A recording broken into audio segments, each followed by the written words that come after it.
Start. उद्योग क्षेत्रातून retail साखळ्यांमधून भांडवल शेतीमध्ये यावे आणि निर्यात प्रधान शेतमालावर आधारित उद्योग ग्रामीण भागात उभे राहावेत, हा शेती क्षेत्राचे आजारपण घालवण्याचा एक महत्त्वाचा मुद्दा झाला. पण तोच एकमेव मात्र नाही, कारण शेती उत्पादनाचा संबंध देशाच्या अन्न सुरक्षेशी जोडलेला आहे. त्यामुळे देशाला पुरेल एवढे चांगल्या प्रतीचे धान्योत्पादन होणे हाही तेवढाच महत्त्वाचा भाग आहे. पण अन्न सुरक्षेचा विचार करत असताना आपण नेहमी गहू, तांदूळ आणि तूर डाळ यांच्या उपलब्धतेचा ती सरकारी गोदामात किती आहे याचा विचार करत असतो.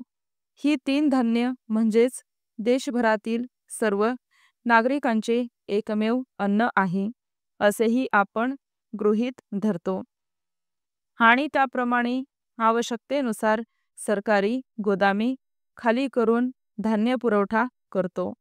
संपूर्ण देशामध्ये राज्याराज्यांतच नव्हे तर जिल्हा परत्वे खाण्यापिण्याच्या सवयी आणि आवश्यकता वेगळ्या आहेत. तेथील विशिष्ट हवामानानुसार वेगळे अन्नघटक त्यांना हवे आहेत, याचा विचारच आपण करत नाही.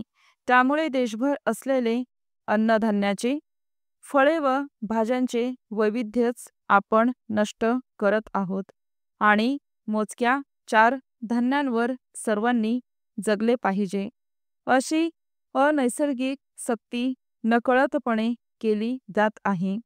हे लगेच थांबले पाहिजे. परिच्छेद. आज सर्वत्र चालू असलेल्या जागतिकीकरणाचा कोणताही लाभ ग्रामीण भागास होत नाही, अशीही एक चर्चा सर्वत्र ऐकू येते. घडणाऱ्या घटनांकडे सहज पाहिले तर हे सर्व खरे आहे असेही वाटायला लागते. त्यामुळे लोक अधिकच गोंधळून जातात.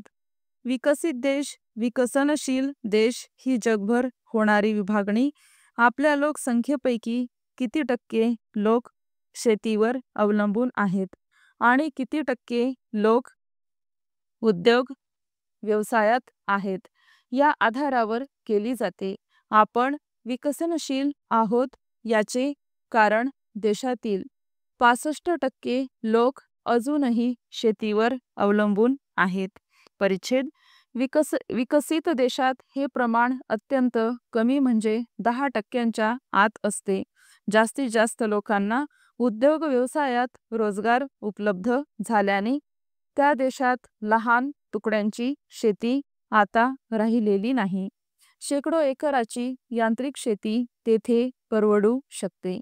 आपल्यालाही उद्योग आणि सेवा क्षेत्रे वेगाने वाढवून शेतीवर अवलंबून असणाऱ्यांची संख्या गतीने कमी करावी लागेल.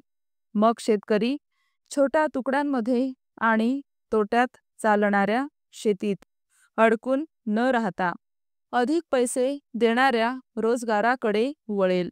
पण आपल्या जमिनीवर जीवापाड प्रेम करणारा शेतकरी अचानकपणे बदलेल, अशी शक्यता अजिबात नाही.